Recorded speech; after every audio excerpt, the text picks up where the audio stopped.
Starch may not sound like an addictive substance. It's not a drug, it's not a stimulant, and it doesn't come with a warning label. But make no mistake, refined carbohydrates, especially those found in ultra-processed foods, can hijack the brain's reward system in ways disturbingly similar to alcohol, nicotine, or even opioids. The comforting texture of white bread, the crispy coating of a fry, or the fluffy interior of a pancake may feel innocent. But beneath the surface, these foods are triggering powerful biochemical reactions that manipulate behavior, fuel cravings, and contribute to a cycle of compulsive overeating.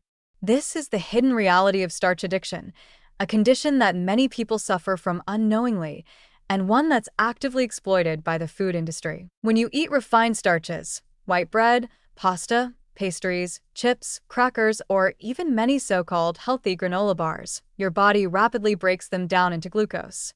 This quick conversion leads to a spike in blood sugar, followed by a rush of insulin to clear it out of the bloodstream.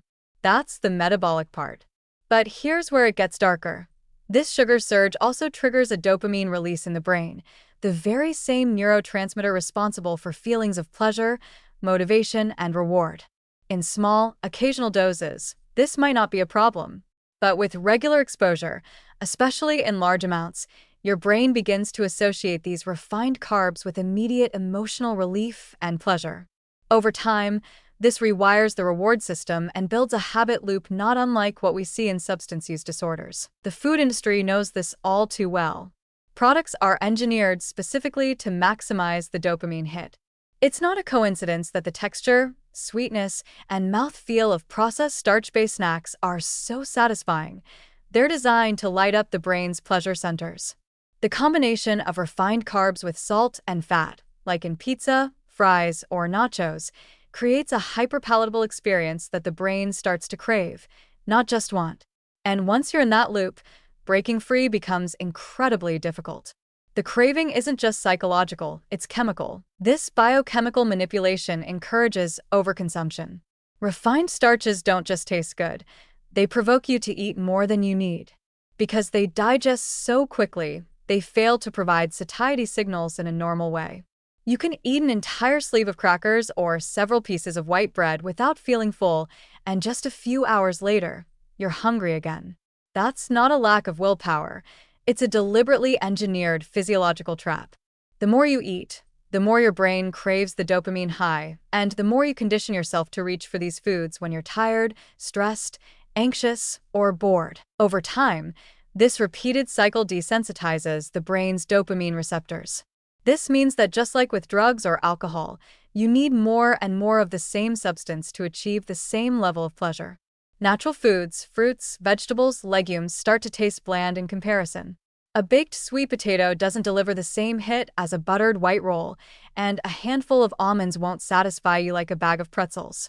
Your palate, and more dangerously, your neurological wiring, has been retrained to seek out fast-burning starches for relief and stimulation. The psychological and emotional consequences are severe.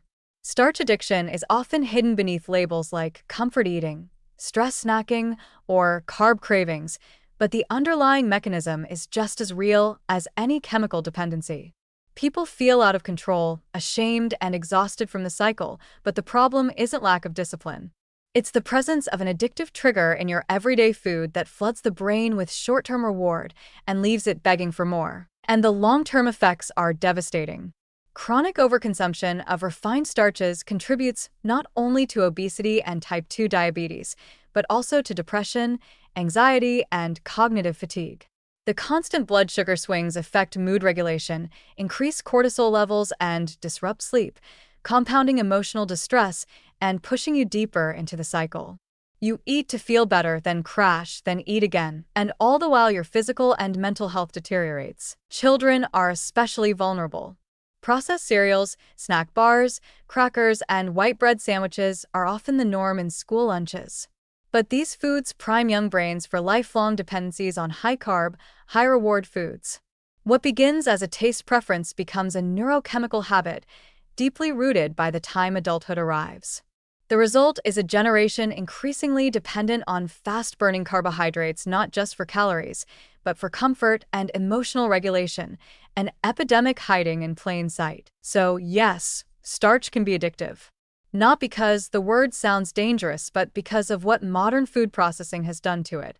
It's no longer the gentle, slow-digesting carb found in whole grains or root vegetables. It's a finely powdered, chemically altered, rapidly absorbed dopamine trigger that reprograms the brain to crave more, eat more, and resist less. If you find yourself constantly reaching for bread, chips, pasta, or crackers, even when you're not hungry, it's worth asking, are you feeding your body or feeding a biochemical dependency? Breaking free from starch addiction isn't about cutting all carbs, but about rejecting the ultra-processed forms that hijack your brain and leave you nutritionally starved and emotionally depleted. It starts with awareness, but it takes more than willpower.